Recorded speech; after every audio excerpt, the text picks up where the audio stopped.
High-speed rail is an integral part of the success story that is South Korea, a country known for its advanced technology. So come for a ride on South Korea's high-speed KTX from the vibrant capital, Seoul, to Busan on the southeastern tip of the Korean peninsula. We'll take a look at both the history Gyeongju를 거쳐 and future of high-speed rail here, as well as exploring some of the sights along the way, with a stopover in an ancient city. We'll explore 2 generations of high-speed trains. And I'll share some facts about the KTX that will surprise you. So join me on the Korea Train Express.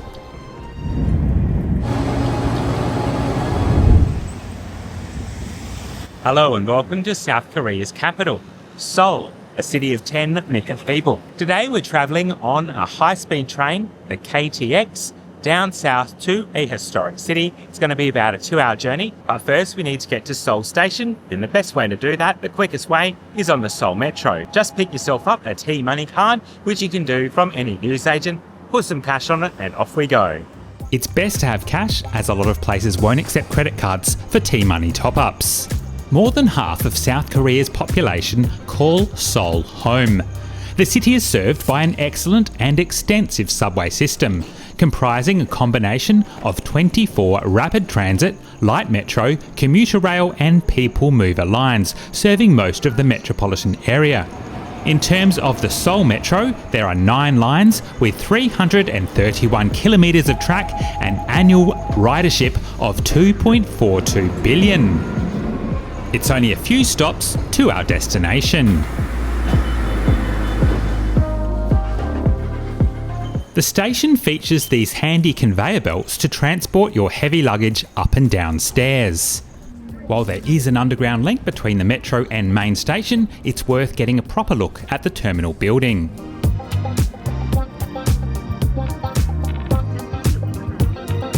However, this is not the original station. The first station opened here in 1900 but was rebuilt in 1925, and that's the building you see here. It was inspired by Ulsan railway station in Switzerland and is now a cultural venue. The modern station was remodelled in 2004 to accommodate high-speed services. Time to head inside.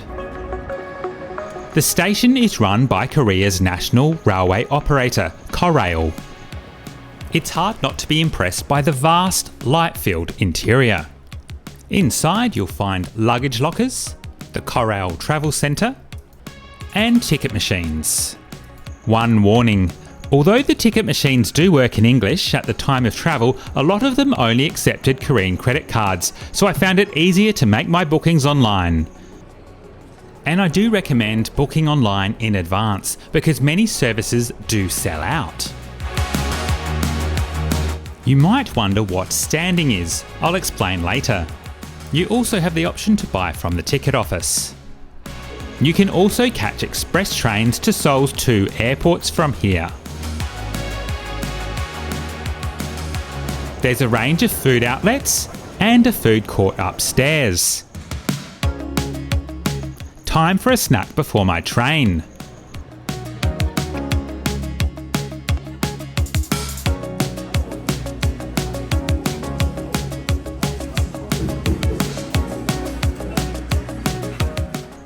We're catching KTX 19, departing at 9:28. There's no platform yet. Hopefully my train to Busan is nothing like the film.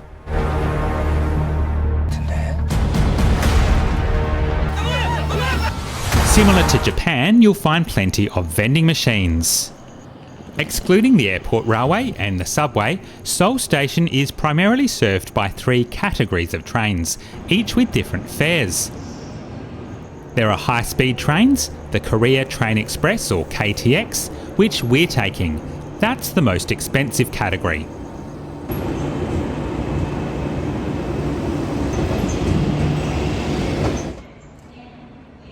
There's the Intercity Train Express or ITX, which while not high speed, travel up to 150 km per hour with limited stops. So that's the mid-tier. And then there are the slower trains, which make a lot of stops. the Mugung Hua-ho. These are generally loco-hauled and, given their low speed, offer the cheapest tickets.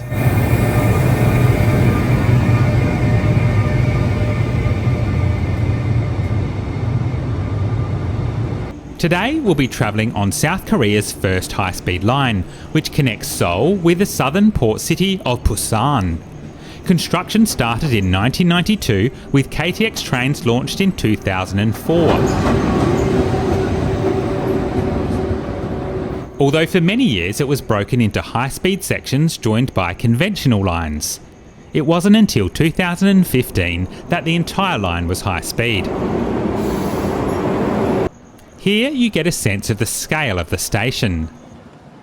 It's been announced that our train will depart from platform 5.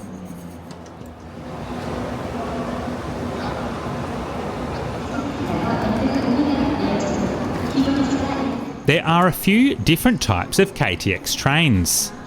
Our train is operated by the KTX Sancheon.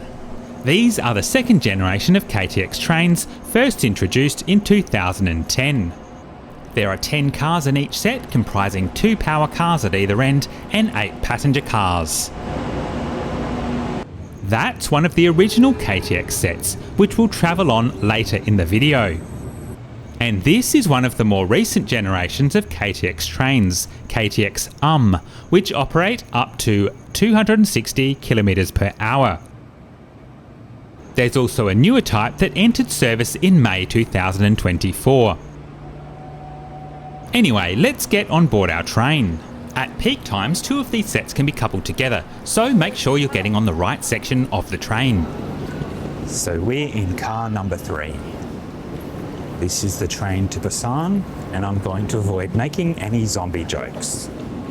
Here we are, car 3. Today we're travelling in first class. There's no level boarding, so you will need to climb steps. Ramps are available for passengers in wheelchairs, but this needs to be booked in advance. Seating in first class is in a 2-by-1 arrangement. I've got a solo seat.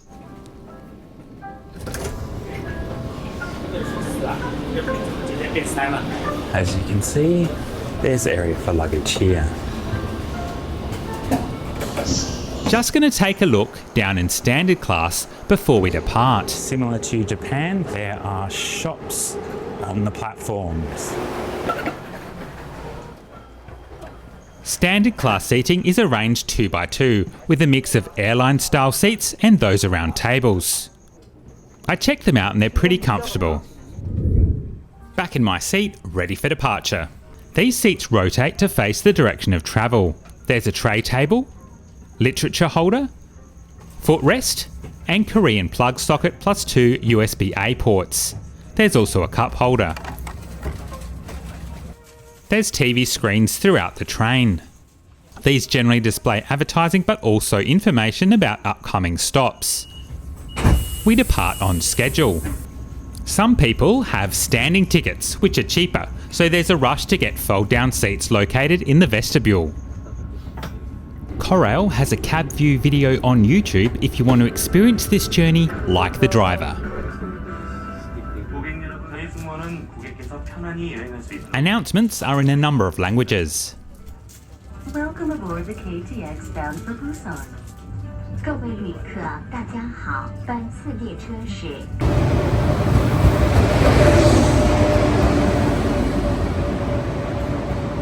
The train's aerodynamic shape and motif was reportedly inspired by a type of native mountain trout, Sancheon, hence the train's name, KTX Sancheon.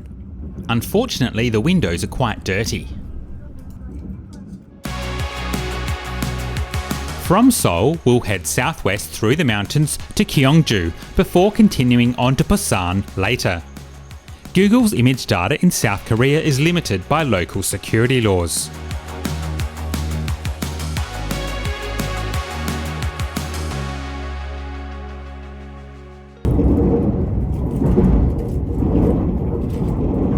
We're crossing the 4th longest and fastest flowing river on the Korean peninsula, the Han.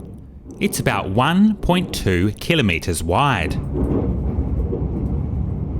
The Han River, Hangang in Korean, stretches 508 kilometres or 316 miles. 31 bridges cross the Han within the wider Seoul metropolitan area. The railway bridge was the first permanent crossing of the river, opening in 1900. The bridge was blown up in 1950 during the Korean War and was rebuilt in 1958. There are actually 4 separate rail bridges, side by side, built at different times but all going by the same name.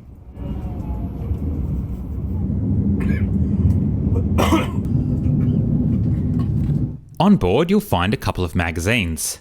They're in Korean. There's free Wi-Fi. It takes a little while to get connected.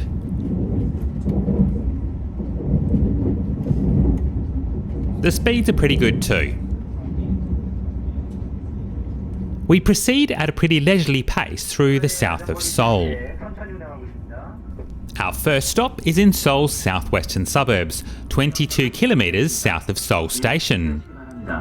We will soon be arriving at Gyeongjuyeok Station. This station was originally going to be called Nam Seoul or South Seoul. It opened in 2004 with the start of the KTX. Very shortly we'll enter a tunnel and the start of the high-speed section. This is one of the longest tunnels on the route, measuring just over 10 kilometres, although technically it's formed of 8 interconnecting tunnels. Trains reach up to 270 kilometres per hour by the time they exit the tunnel. The train we're on, the KTX Sancheon, is the second commercial high-speed train operated in South Korea and the first domestic high-speed train that is designed and developed in the country. The train can accelerate from 0 to 300 kilometres per hour or 186 miles per hour in about 5 minutes. High-speed trains require relatively straight lines, and given the mountainous terrain, that means lots of tunnels. The KTX Sancheon was designed to travel up to 330 kilometres per hour, but it doesn't reach this in service to maintain a standard top speed with the rest of the fleet. Welcome to my seat on the Korea Train Express, the KTX. Legroom is pretty good.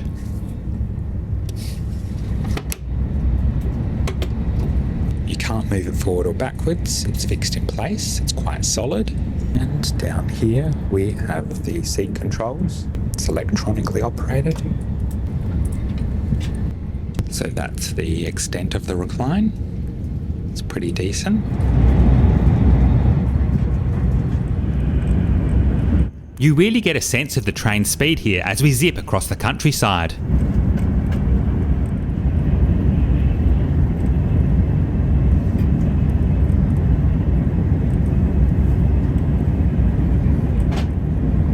Rice is the most valuable crop in South Korea. However, rising wages and land values have made it expensive to produce, so it's now subsidised by the South Korean government. In 2015, South Korea's rice consumption was 65 kilograms per person. This train has a top speed of 305 kilometres per hour, and we're pretty close to that.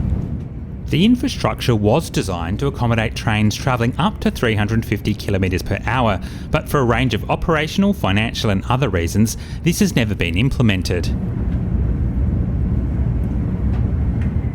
We're currently passing Cheonan, where the groundbreaking ceremony for the Gyeongju high-speed railway was held in 1992. 장제리 현장에서 열렸습니다. 선진 산업 국가로 도약하고 있다고 말했습니다.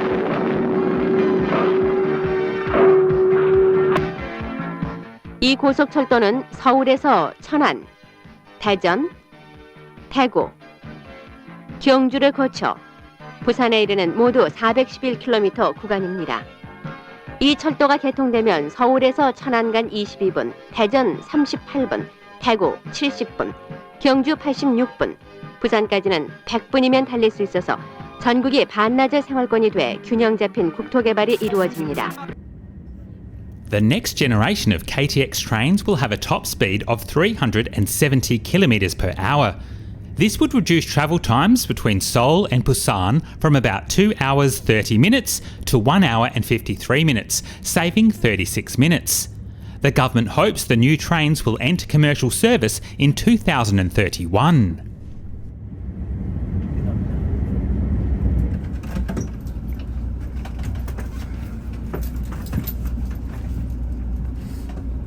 Osong is the junction for two major high-speed lines, one heading towards Mokpo while we head towards Busan. The two-track section of line we've just travelled on is a severe bottleneck and running at capacity. A new parallel double-track line is being planned to alleviate this and to allow the new KTX trains to run at top speed.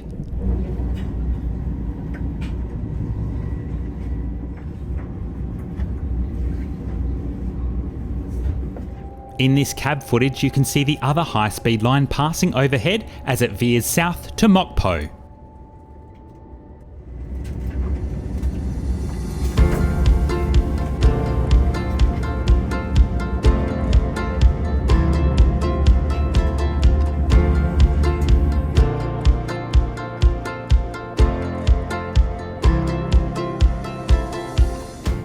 In first class, seats are rotated to face the direction of travel. You'll also find complimentary snack packs here. They're both men's and women's toilets.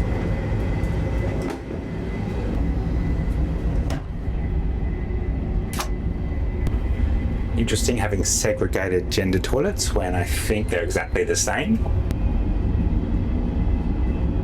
It's a clean, basic toilet. Nothing fancy really. We do have toilet seat covers if you need them. Obviously a motion activated hand sensor. Soap. Bit of a fail here. There seems to be no water, or the motion sensor doesn't work. There's a drip, that's about it. Down left, blossom nuts. 2 butterscotch cookies. This is standard class. If you have a standing ticket, you'll get a cheaper fare, but need to sit or stand in the vestibule like this. There was no ticket check on this service, but I think the crew look at seat occupation to determine if anyone shouldn't be on board. You can see how popular these trains are. There's no cafe or bar on board, but the train does have vending machines.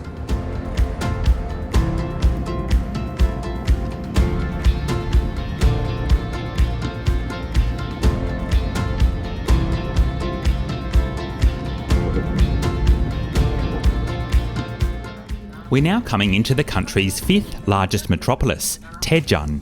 Known as a technology and research centre, the city is an administration hub and home to 23 universities and colleges.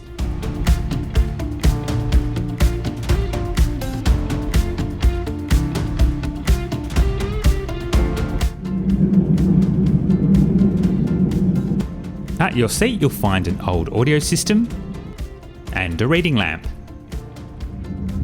I love watching the varied scenery.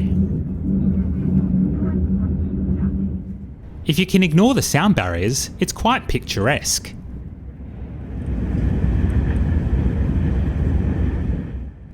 The next stop is Gimcheon, which is close to the centre of South Korea. 미리 준비하시기 바랍니다. 고맙습니다. The scale of apartment buildings in South Korea is awe-inspiring. Not all KTX trains stop here. This station serves both Gimcheon and the industrial city of Gumi. Companies including Samsung and LG have manufacturing and research and development centres in Gumi. Passengers in first class can access a free water bottle.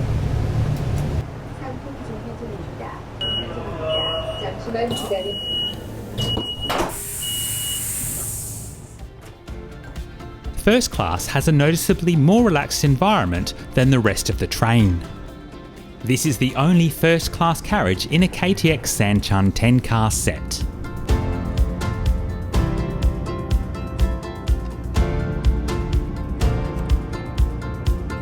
The railway station is located outside of Gimcheon city centre.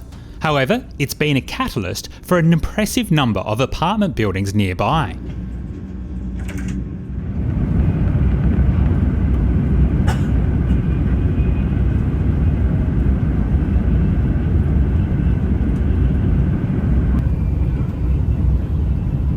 The ride quality is really good. It's comfortable even at the highest speed.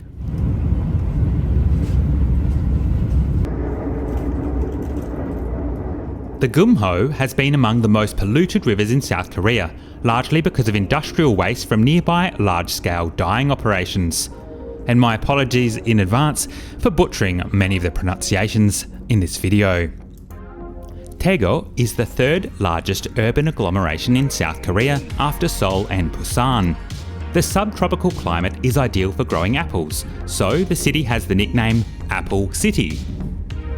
We will soon be arriving at Daegu Station. Please. Dong in this context means east, so we're coming into East Daegu Station, which serves all KTX trains on the Gyeongju line.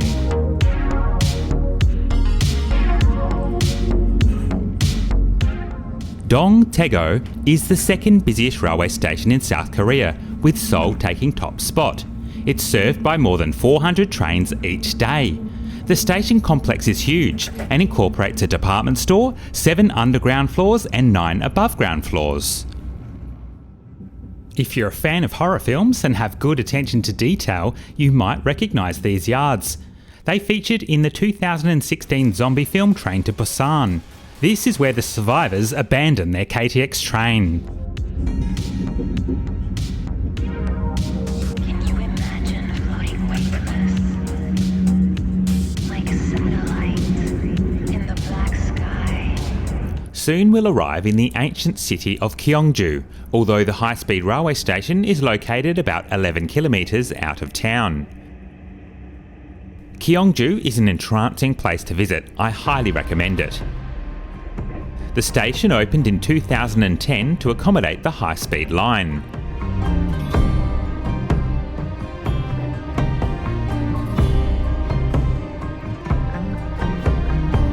There's 84 viaducts on this high-speed line.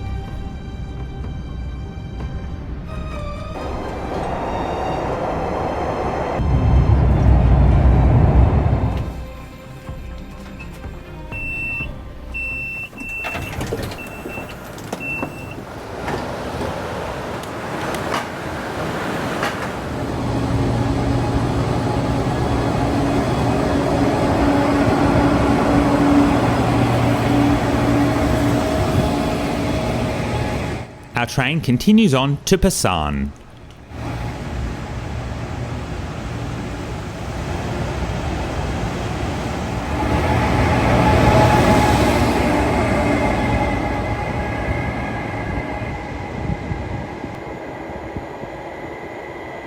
It was a very comfortable and enjoyable trip. Reminded me a lot of the Japanese Shinkansen, but obviously not a Japanese built train. Maybe not quite as polished an experience.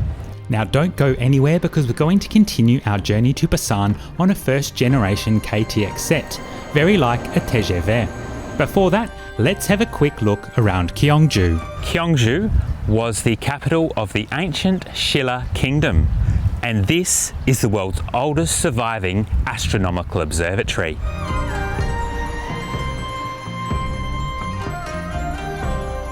A covered bridge was first built here around the year 760, but later burnt down. Meticulous research was undertaken so that it could be rebuilt as close as possible to the original design. It's a few days later and we're back at Gyeongju Station, heading further south towards the port city of Busan. And we'll be travelling on the first generation of KTX trains, which is based on the French TGV. Let's head inside. The original route of the high-speed line would have seen a station in Gyeongju's centre, but this sparked controversy because of the risk to the city's cultural heritage, and so the route was revised with this station about 10 kilometres away. There's a range of cafes and convenience stores. 호텔 가강으로 가는 놀이로 1771 열차가 On the platforms, which are located upstairs, you'll find waiting rooms.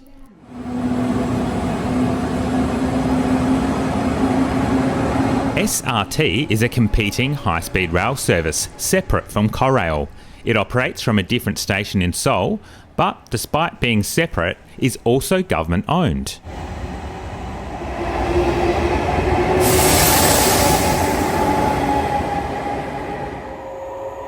This station is also served by local trains.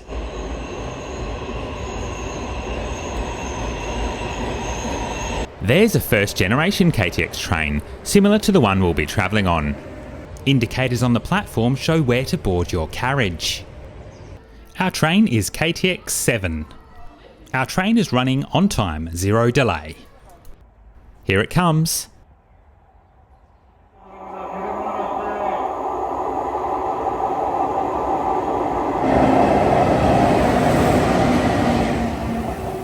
Our train, the KTX-I, is a South Korean high-speed train class based on the French TGV réseau. The 20-car formation is optimised for high capacity, with almost 1,000 seats on board. 46 of these train sets were built, the first 12 by Ulsan in France, the rest in South Korea as part of a technology transfer agreement, which was the basis for further domestic high-speed train development in South Korea.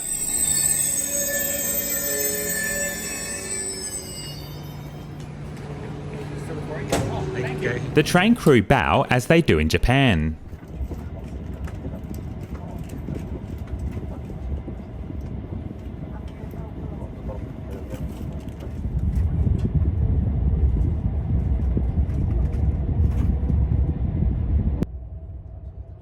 Seating in first class on this first generation KTX set is also in a 2x1 arrangement.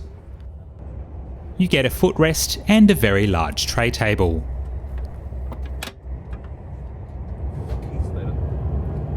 From here, we veer south with a stop in Ulsan before terminating in the port city of Busan, South Korea's second largest city.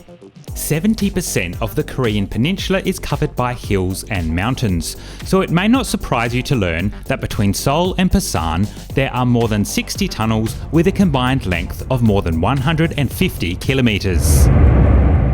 As you'd expect, there's a reading light, pull-down blinds.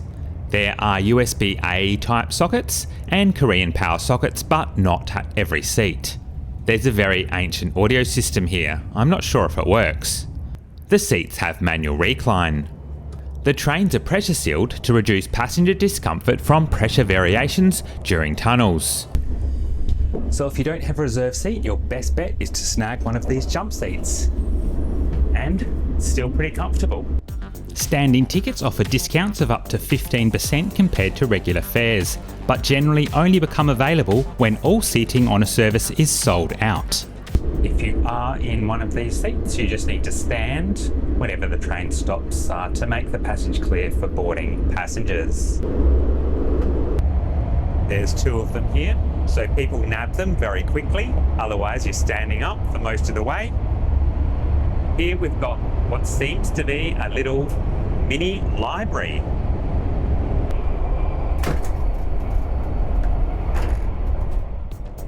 Seats in first class are rotated to face the direction of travel, but in economy they're fixed. This was filmed on a different service. So, how much are tickets between Seoul and Busan? Economy tickets on most KTX services are about 60,000 South Korean won. For first class, you'll pay an extra 40%, making the total about 84,000 won. Tickets can be booked up to 1 month in advance. However, ticket prices correspond to how long the journey takes, and there are KTX services that stop at more stations and have longer travel times and therefore lower fares. Cheaper fares are also available on the slower Mugunghwaho and ITX services. The Korail website also lets you make seat reservations, and there's a very nifty feature to preview your seat. and to determine which amenities are nearby. Instead of point-to-point tickets, foreigners can buy a Korea Rail Pass called the Korail Pass, which offers good value if you're going to be doing a lot of train travel. That's what I did. It's available in 2 to 5 day versions. There's also a version that combines the pass with a rechargeable transit card. And here is the men's toilet.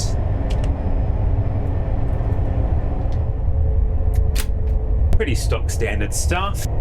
Soap, faucet, which is controlled by a pedal on the floor, which I guess is good, so you don't have to touch anything. This time we do have running water, unlike the previous KTX, but we don't have a working hand dryer. Similarly, the toilet is operated by a pedal, the flushing mechanism. Obviously it's showing its age a little bit. And here we have one of the vending machines. So you can buy things here. You can also recharge your mobile device here. We can put it in English. So we have biscuits, hot and cold coffee, various cold drinks. You can even buy USB charger cables and earphones. This train is a lot less busy than the previous one from Seoul, where people were occupying all of the vestibules.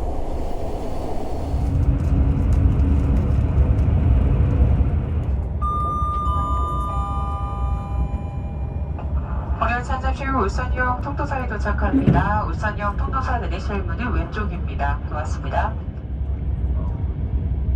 Ulsan is our only intermediate stop on today's journey. A station was built here as part of the second phase of the Gyeongju high-speed line, opening in 2010. Central Ulsan is about 20 kilometres away. Ulsan is South Korea's 8th largest city and is home to the world's largest automobile assembly plant operated by Hyundai and the world's largest shipyard.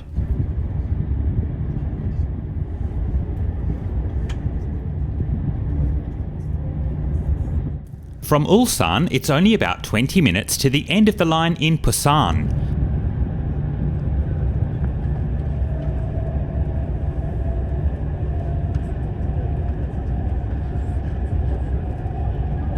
Most of this section of the line is tunnelled. The final tunnel is the longest on the route, measuring more than 20 kilometres, and brings our high-speed train smoothly and conveniently into central Busan.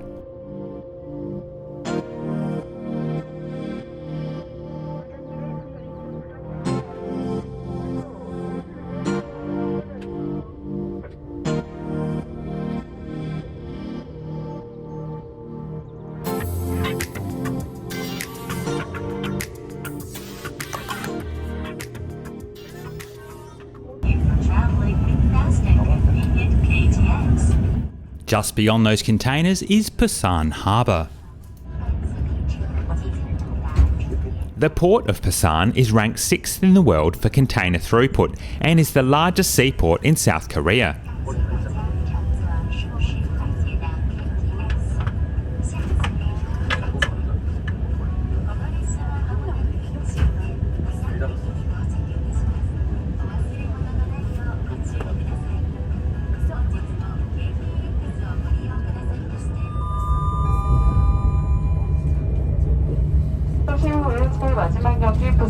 마지막 역인 부산역 내리실 문은 왼쪽입니다. 고맙습니다.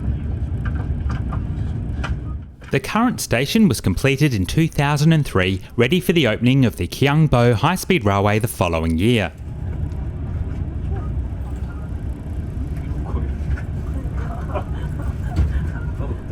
And just like that, we've arrived in Busan. Here's a last look at the KTX.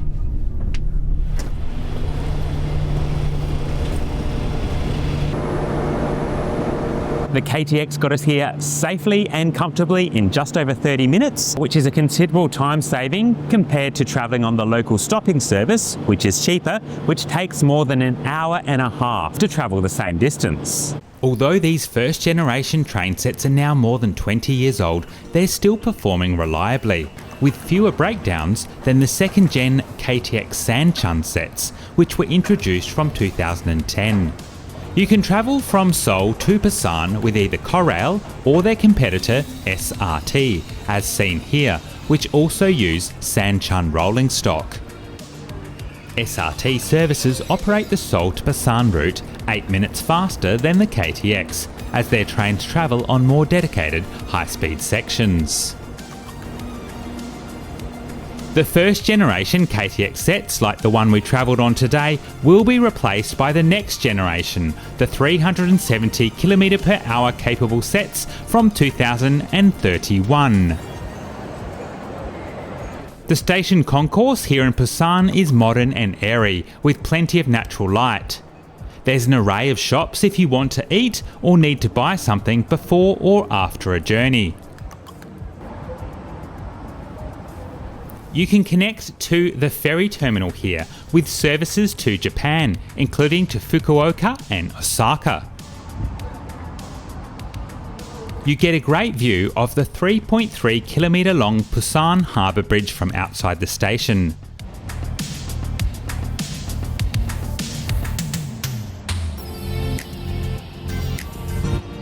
While in Busan, be sure to see the even longer Gyeongju Bridge, which spans 7.4 kilometres and provides a spectacular light show at night thanks to thousands of LED lights.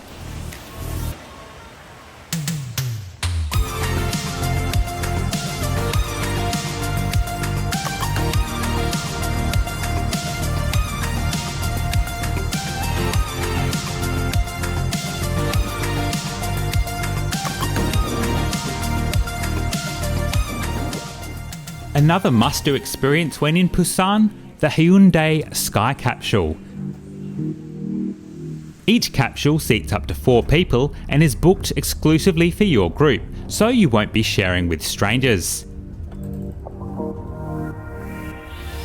The capsules run along the coast from Mipo to Cheongsapo. The 2-kilometre journey takes about 30 minutes. It's touristy, but worth doing. Be sure to book in advance as they tend to sell out, particularly at sunset.